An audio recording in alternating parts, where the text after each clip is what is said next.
Assalamualaikum warahmatullahi wabarakatuh. Masih semangat pagi untuk mengikuti pembelajaran IPA.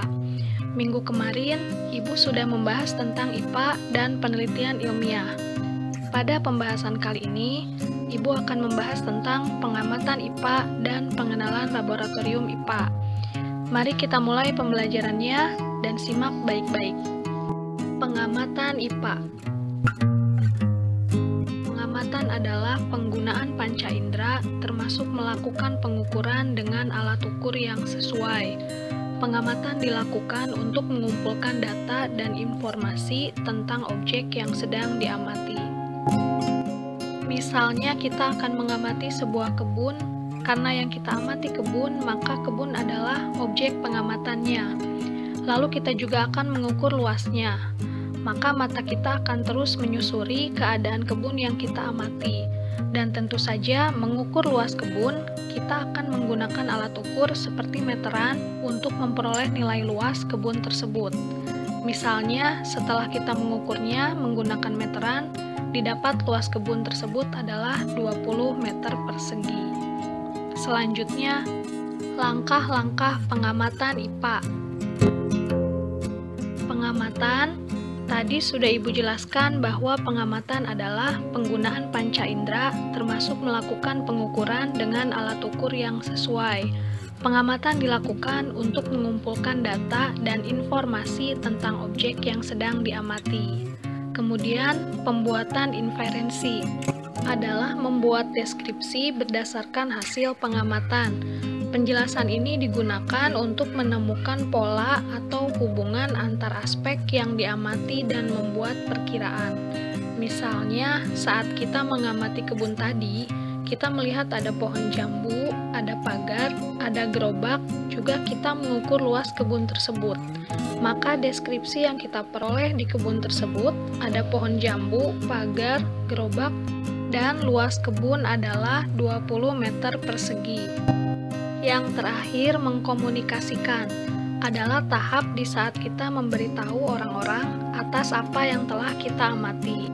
Hal yang dikomunikasikan bisa berupa tabel, grafik, gambar atau foto yang relevan, video, juga tulisan termasuk dalam tahapan ini.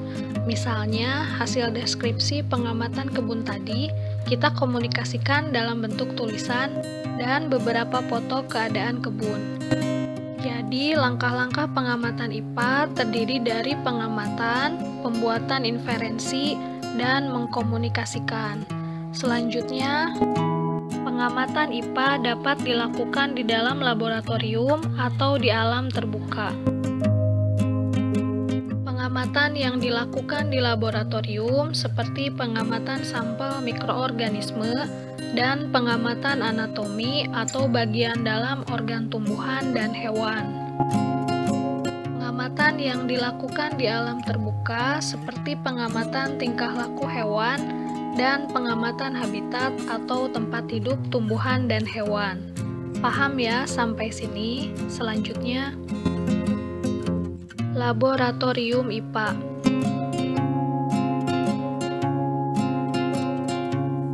Laboratorium merupakan tempat guru dan siswa melakukan percobaan dan penelitian IPA untuk memperoleh pemahaman yang mendalam, sekaligus membuktikan konsep IPA yang telah dipelajari di kelas. Eksperimen atau percobaan di dalam laboratorium harus selalu mengikuti peraturan keselamatan kerja di laboratorium, seperti memahami tata tertib dan prosedur kerja di laboratorium, memahami penggunaan alat pengamatan atau penelitian, seperti lup, kompas, labu Erlenmeyer, rak dan tabung reaksi, mortar dan alu, juga termometer. Memahami bahan pengamatan atau penelitian seperti tumbuhan, hewan, jamur, yang termasuk biotik atau makhluk hidup, dan air, cahaya, batu, dan lainnya yang termasuk abiotik atau makhluk tak hidup.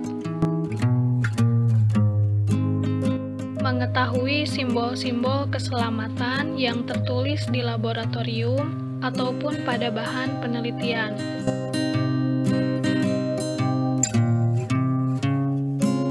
Seperti simbol toksis atau beracun, radioaktif, korosif, iritasi atau berbahaya,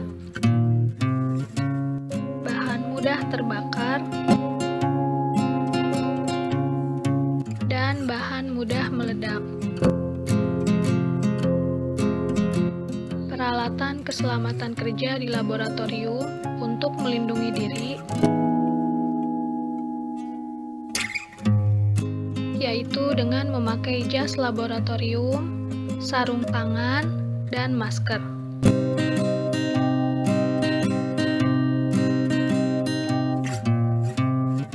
Peralatan keselamatan lainnya yang harus ada di dalam laboratorium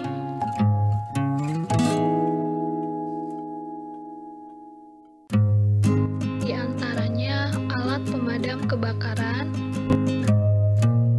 dan alat P3K.